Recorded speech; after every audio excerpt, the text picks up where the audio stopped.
할렐루야. 우리 좌우에 계신 분들에게서 축복하면서 인사하십시다. 하나님은 반드시 번성하게 하실 것입니다.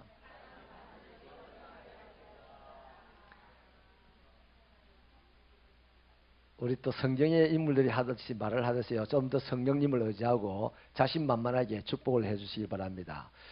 주의 이름으로 이르노니 하나님이 반드시 번성하게 해주실 것이요. 이렇게 한 번 더 축복해 주세요.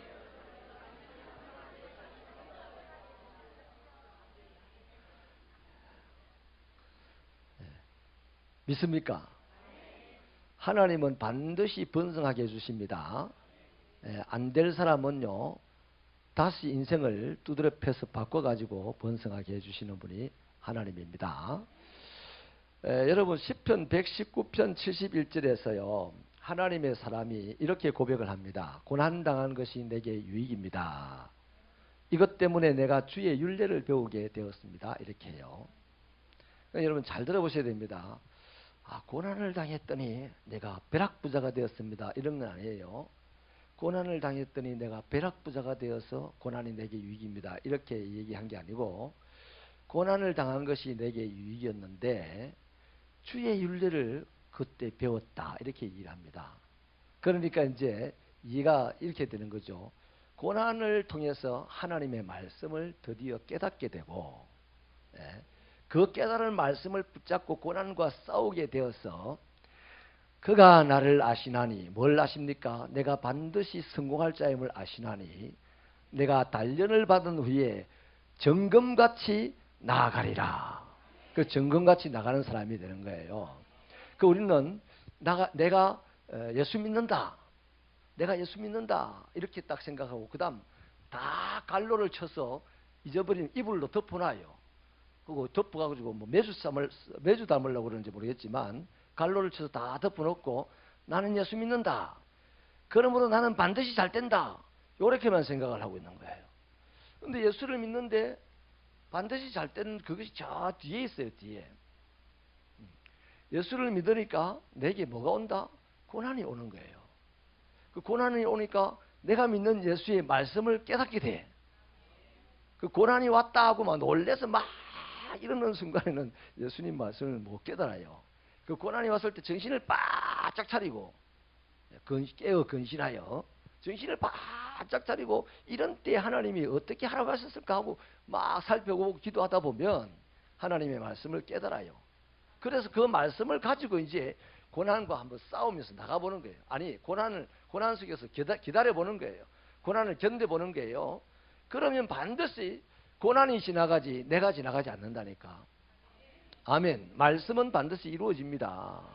그 말씀이 사라지는 게 아니고 고난이 사라지는데, 그때 이제 세상 사람들이 보고 뭐라냐면, 이야 도대체 저 사람은 어떤 사람인데 고난이 지나가고 저 사람은 살아있네 그래요. 우리가 살아있는 이유는 말씀이 살아있기 때문이에요. 말씀이 이루어질 때 세상 사람은 우리를, 내가 정금이라 안 해도 세상 사람이 우리를 보고 이야 빛난다 이렇게 되는 거예요. 할렐루야. 그래서 사랑하는 여러분, 실제로 우리가 당하는 고난이 그렇게 나쁜 거는 아니에요. 또 봐라. 하나님의 말씀입니다. 하나님의 말씀이면 아멘 크게 합시다. 우리가 이런 모양 저런 모양을 내가 좀 못나면 더 많은 고난을 당해요. 못났다는 말은 남들과 비교해서 부족한 것이 많으면 죄를 많이 짓든지 밀어나든지 이러면 예수를 믿는 그런 사람이 고난을 더 당하겠죠. 더 자주 당할 수도 있어요. 그래서 이런 고난 당하는 가운데서 반드시 좋은 일이 있을 것이므로 말씀 깨닫기를 바랍니다. 그냥 예수 믿지 마세요.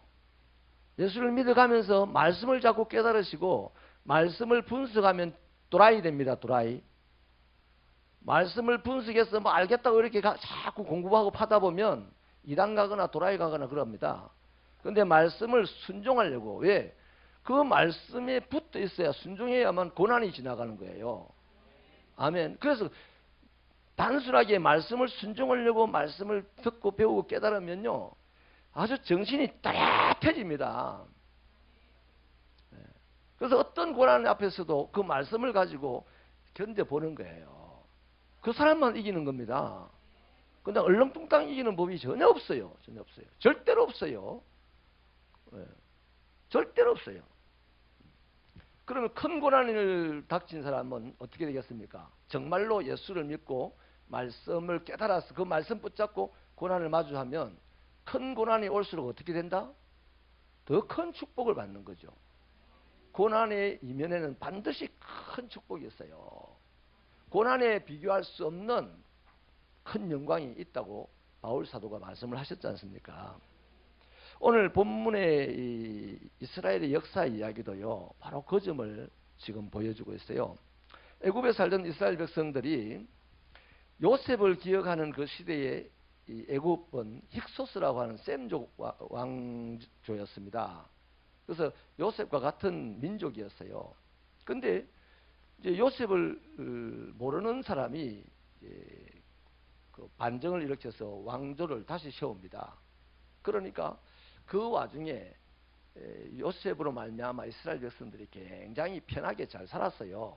자기 마을 형성해가지고 부유하게 잘 살았는데 새로운 왕조가 딱 들어오니까 이 사람들이 자꾸만 사람들이 많아지니까 세력이 커지니까 전쟁이 일어나게 되면 적들과 합세해가지고 자기들을 칠까? 그래서 다시 셈족 왕조를 만들까? 이런 이제 정치적인 두려움이 생기는 거죠. 그래서 이제 정책을 뭘 펴냐면 이스라엘 백성들을 약화시키는 정책을 폈어요. 그래서 민족이 숫자가 늘어난 이것을 막기 위해서 이제 억제 정책을 쓰는데 엄청난 노동을 시켰어요. 노동을 시키면 피곤해서 집에 가서 빨리 잘 줄 알고 시켰는데 그럼에도 불구하고 애들이 막 순붕순붕 태어나는 겁니다. 그래서 그게 안 통하니까 이제 산파들을, 그 당시에는 산파들이 관리였어요. 관리직에 있어요. 산파가. 요즘 지금 보건사회부 소속 직원들이었겠죠. 그래서 산파들이 이제 애기 낳는 집에 가가지고 봤다가 아들이면 바로바로 죽이라 했습니다. 근데 그것도 안 통하는 거예요. 그것도 안 통하니까 이제 애들을 남자애거든 홍해에 갖다 던져버리라 이렇게 명령을 할 정도로 강력한 적대 정책을 폈어요. 그러면 편안하게 살던 이스라엘 백성들이 어느 날 이런 강력한 적대 정책 앞에서 어떻게 되겠습니까? 정신이 하나도 없어지는 거죠. 이 엄청난 이제 고통의 구덩이에 들어가게 되는 거죠. 이 집 저 집에서 애가 죽어가지고 신음소리, 울부짖는 소리가 나올 것이고, 상상이 되죠. 우리 지금 일본이 수출 규제한다 이래가지고 지금 온 나라가 지금 난리도 아니지 않습니까? 이 어떻게 살겠냐 하고 지금 난리거든요. 그래도 사는 거라. 여러분, 아무튼 지금 우리가 이만한 일에도 한 명도 그 문제 때문에 죽지도 않았는데도 불구하고 우리는 어떻게 살까 막 걱정을 하는데, 여기서는 실제로 이제 고통스러운 사건들이 계속 일어나는 겁니다. 이 애굽 정부의 적대적인 정책 때문에. 그럴 때 그럼에도 불구하고요, 오늘 성경이 뭐라고 하냐면, 한번 따라 하실까요? 학대를 받을수록 더욱 번성하더라. 자, 이상하게도 그렇게 학대를 해서 아기들이 없어지도록, 그래서 인구수가 감소되도록, 그래서 그 힘을 빼가지고 여전히 노예로서 부려먹으려고 했는데, 이상하게 그러면 그럴수록 더 이스라엘의 민족수가 막 늘어나는 겁니다. 학대받을수록 번성하더라.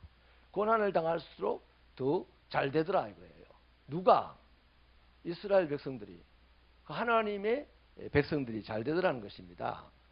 그래서 이 이스라엘 백성들이 이 모습을 보고서요, 마치 이런 거예요. 권투 선수가 하나는 아주 랭킹이 10이고 한 사람은 챔피언입니다. 그 챔피언이 계속 때렸어요. 아무리 때려도 랭킹 10위가 안 넘어가는 거야. 그러면 때리는 내가 어떻게 될까요? 힘 빠지기만 하는 게 아니고 속으로 어떤 생각이 들까요? 두려운 생각이 듭니다. 여러분 그런 경험을 안 해봤죠? 앞으로 집에 가서 해보세요. 계속 때렸는데 상대방이 안 넘어지면요, 겁이 나요. 딱 그 짝입니다. 그 짝. 자, 그래서 오늘 이 얘기 속에서요, 우리에게 주시는 하나님의 아주 중요한 축복의 메시지가 세 가지가 있어요. 잘 들어보세요. 첫째는요, 따라하십시다. 하나님의 백성은 망하지 않는다. 좀 더 큰 소리로 따르십시다. 하나님의 백성은 절대로 망하지 않는다. 절대로 망하지 않습니다. 하나님의 백성이라면. 망했다 그러면 어떻게 될까요? 망하는 사람 없어요. 조금 더 기다리세요. 반드시 하나님의 백성은 잘 되게 돼 있어요. 마태복음 16장 18절에 보면 예수님이 베드로를 보고 이런 말을 합니다. 베드로야, 내가 내게 이르노니 너는 베드로다. 내가 이 반석 위에 내 교회를 세울 것인데 음부의 권세가 이기지 못할 거다 그랬어요. 이 말은 뭐냐면 믿음으로 세워진 교회는 세상에 어떤 것도 흔들 수 없고 무너뜨릴 수 없다 이 말입니다. 우리 한 개인에게 적용해 보면 믿음으로 세워가는 인생은 절대로 흔들릴 일이 없고 절대로 무너질 일이 없다.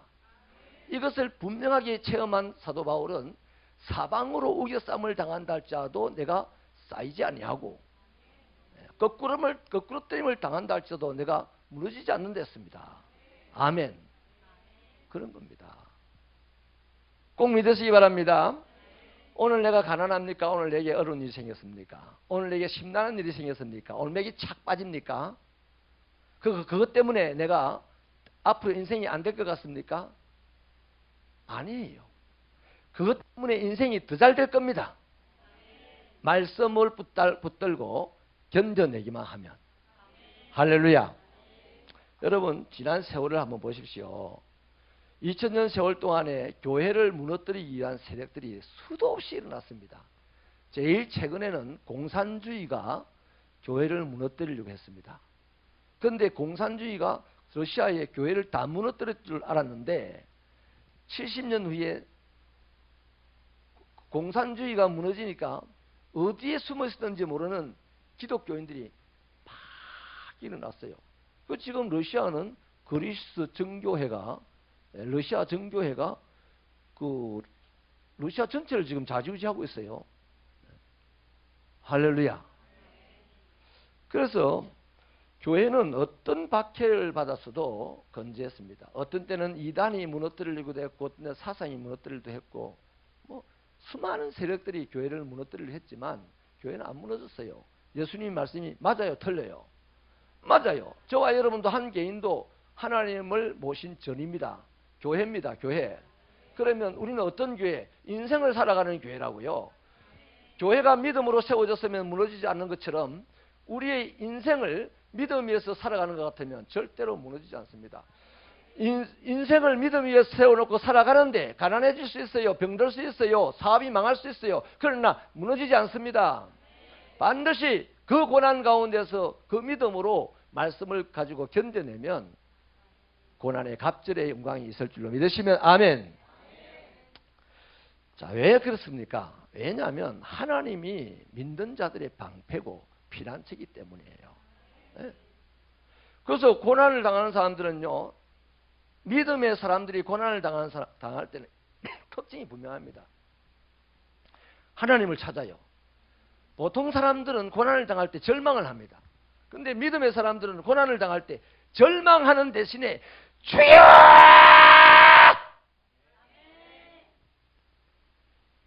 그 사람들이 놀립니다. 아이고 저 봐라 예수 믿고 망해갖고 저 짓을 한다. 미쳐도 더럽게 미쳤지. 이러면요. 주여! 언제까지 그런다? 고난이 지나갈 때까지. 여러분 태풍이 사하라 태풍이 지금까지 있습니까? 태풍 며칠이면 지나가는 거예요. 며칠이면. 근데 그 태풍 앞에 껄떡거린다고 방파제 나갔다가 빠져 죽는 사람도 있고 밀려 죽는 사람도 있고 다쳐 죽는 사람도 있고 방파제 봐가지고 태풍 온다 놀래가 도망가다가 물에 썰려가서 어디로 가는지 없는 사람도 있어요. 그 태풍이 올 때 어디로 가야 된다? 하나님 안으로도 가야 돼요. 내가 믿는 하나님 안으로도 가야 되죠. 그 하나님을 붙잡고 그 하나님을 붙잡았다는 게 뭐예요? 주의 이름을 부르는 자는 구원을 받으리라. 영생을 얻으리라 아니고 주의 이름을 받는 자는 그 고난의 현장에서 구원을 받는다는 얘기입니다. 아멘. 그래서 그 사람들은요, 이 고난의 현장에서 구원을 갈망하는 그거 외에는 오로지 관심이 없어요. 사람들하고 별로 말도 하기 싫어요. 왜? 지금 내가 형편이 없어요. 힘들어요. 그래서 오로지 주님만 필요해. 누구의 위로가 필요합니까? 예? 누구의 위로가 도대체 필요합니까? 라헬이 베냐민이 죽었을 때 누구의 위로가 필요했어요? 어떤 누가 위로를 해줘도 소용이 없는 겁니다. 이 꼴랑 인간적인 그 인간의 그거 가지고 막 위로를 해주려니 안 해주려니 하나님의 위로 받아야 되지. 예? 하나님의 위로를 받으면 능치 못함이 없는 자가 되고 형통할 자가 될 줄로 믿습니다. 그래서 히브리서 11장에 보면요, 믿음의 그 영웅들 다 보십시오. 고난 안 당한 사람이 있습니까? 다 고난 당했어요. 죽을 고난을 당했습니다. 그런데 그 죽이려고 하는 고난들이 다 지나가고 그 사람들이 다 왕되고 그 사람들이 총리되고 그 사람들이 영웅됐지 않습니까? 그게 뭐 전설의 얘기가 아니고요. 오늘 우리가 그렇게 살아라고 지금 너희도 할 수 있다는 얘기입니다. 아멘. 두 번째는요, 하나님의 나라는 미약하게 시작하였지만 반드시 창대하게 됩니다. 우리 새벽교회 미약하게 시작했어요. 제가 13년 지나가서 들었던 얘기가요, 어떤 분이 자랑을 하더라고요. 내가 그 교회 짓다입니까? 이러더라고요.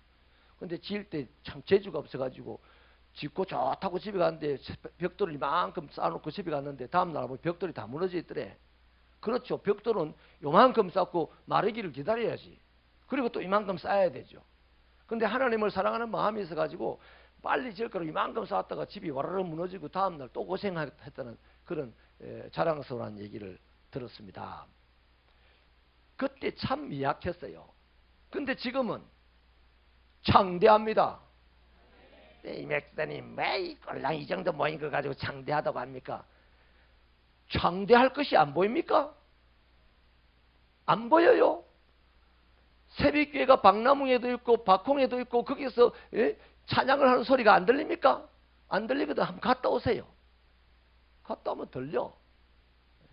이렇게 하나님의 사역이 멀리 멀리 퍼져나가고 있으니 창대할 것이고 이제 그 사이사이는 우리가 주워 담으면 되는 거라. 할렐루야. 믿음이 있는 사람만 부자가 되세요. 믿음 또 부자 되세요 하니까 더 아멘 안 해. 믿음이 있는 사람만 영웅이 되십시다. 할렐루야. 반드시 우리는 승리합니다. 성공합니다. 반드시 하나님의 축복을 받게 될 것입니다. 그래서 여러분, 이스라엘 백성들도 보세요. 처음에 요셉이라는 사람 하나가 갔는데요. 이 요셉이 하나를 통해서 아버지와 12명의 식구들을 보태가지고 총 70명이 애굽에 들어갑니다. 근데 400년이 지나가는 그 사이에 무려 200만 명이나 되는 민족이 되었어요. 근데 하나님의 나라라는 것이 아브라함에게 약속했던 그 하나님의 나라, 그 하나님의 나라가 한 점에서 출발하죠. 그리스도 예수로 말미암는 신약시대의 하나님의 나라, 마리아라는 한 점에서 시작하지 않습니까? 그래서 창끝이라는 소설도 나와 있어요. 그 하나님의 어마어마하고 강대한 그 나라 역사가 다 한 점에서 시작을 한다 이 말이에요. 그래서 이 이스라엘이 200만 명이나 되었습니다. 대단하잖아요. 아무리 방해를 해도 생육하고 번성하고 땅에 충만해져 가는 거예요. 하나님이 정해놨어요. 이사야 60장에 가보면요, 이런 하나님의 말씀이 있어요. 작은 자가 천명을 이루겠고 약한 자가 강국을 이룰 것이다. 여러분, 지금 본인 한 사람을 보지 마시고 본인 한 사람 속에서 역사하셔서 천명이 될 것을 보시고 살아낼까요? 가난한 내 한 사람의 가정을 보지 마시고 내 가정, 이 가난한 가정에 함께 하신 이 예수님 때문에 거대한 강국을 이룰 것을 보시고 사시라니까요. 그러면 오늘 좀 행복해집니다. 오늘 좀 웃으면서 찬양할 수 있어요. 그 사람은 잘 살 수 있어요. 그 사람은 건강해질 수도 있습니다. 아멘입니까? 그래서 저는요, 하나님의 나라는 이 땅에 오신 예수 그리스도로부터 시작해서 사도들을 통해서 오늘 교회를 통해서 우리를 통해서 끊임없이 주님이 오신 날까지 확장되어져 가야 됩니다. 실망하지 마십시오. 지금 내 자신이 보잘것없다고 실망하지 마십시오. 보잘것없으니 더 재밌는 일이 있을 겁니다. 뭐 큰 게 큰 거 되면 뭐 재미가 있습니까? 깨소금 깨만큼 작은 것이 거대한 바위만큼 커지면 그게 재밌잖아요. 하나님은 그런 역사를 이루고자 역사하신 줄 믿으시면 아멘입니다. 세 번째는요, 하나님께서는요, 고난 가운데서도요, 극소수의 창조적인 인물들, 창조적인 도우미들을 붙여줍니다. 그래서 지금 우리 이런저런 고난을 당하면서도 오늘까지 건재하는 거예요. 그래서 성도들이 있다는 것이 좋고 큰 교회일수록 좋아요. 왜? 큰 교회일수록 신실한 사람들이 좀 더 많거든. 그래서 도울 수 있는 사람이 많아요. 여러분 부자가 되고 싶으면 명성교회 가세요. 명성교회 가면 돼. 그냥 명성교회 가가지고 제가 가르쳐 드릴게. 바로 부자가 될 수 있어요. 명성교회 찬양대 대장을 찾아가세요. 뇌물도 주고 말이죠. 30만 원씩, 50만 원씩 계속 주십시오. 네? 부자가 되고 싶으면 그래 보라니까. 그러면 그 교회 법들을 무시하고 내년에 찬양대 대원으로 앉혀줄 거예요. 그러는 동안에 여러분 장판 장사라도 조그마한 거 하나 뭐 텐트 치고 그건 열으라고. 그리고 다음 그 성탄절 그 예배 드릴 때 말이죠. 성가대원들 한 200명 된 사람들한테 밥을 한 그릇 쫙 사버려요. 그러면 이제 성가대원들만 여러분 집에 장판을 사줘도 바로 부자 됩니다. 그까지 안 가도 수영역에 가, 수영역에. 부자가 되고 싶으면 수영역에 가면 돼. 그 금방 그런 식으로 하면 돼. 뇌물도 주고 막 이래 계속 하면 돼. 부자 됩니다.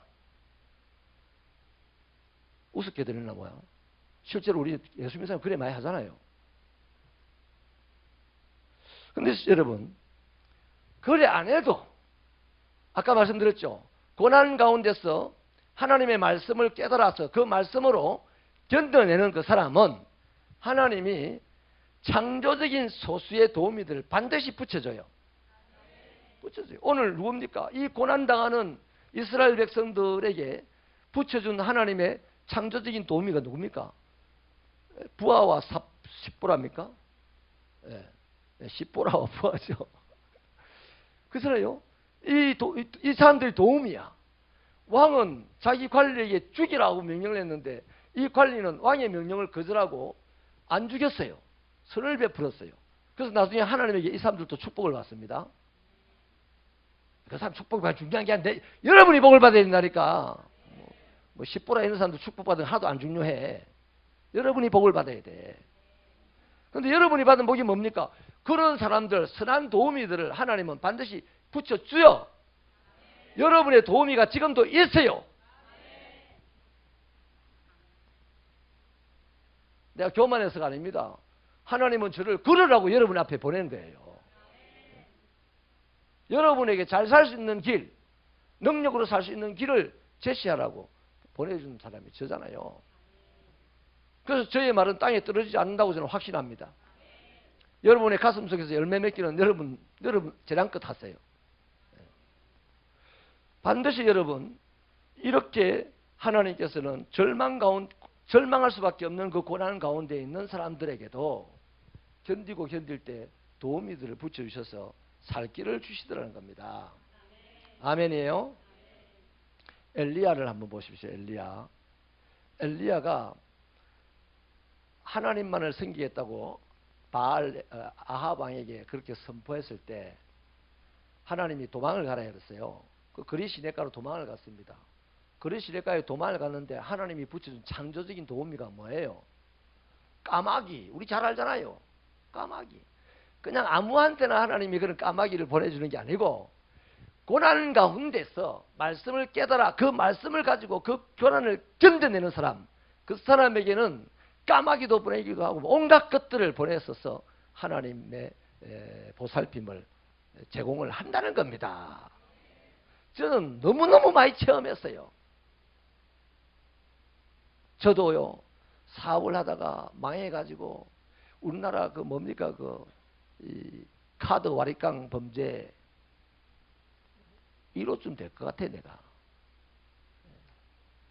그런 아주 비참에도 떨어져 봤고요.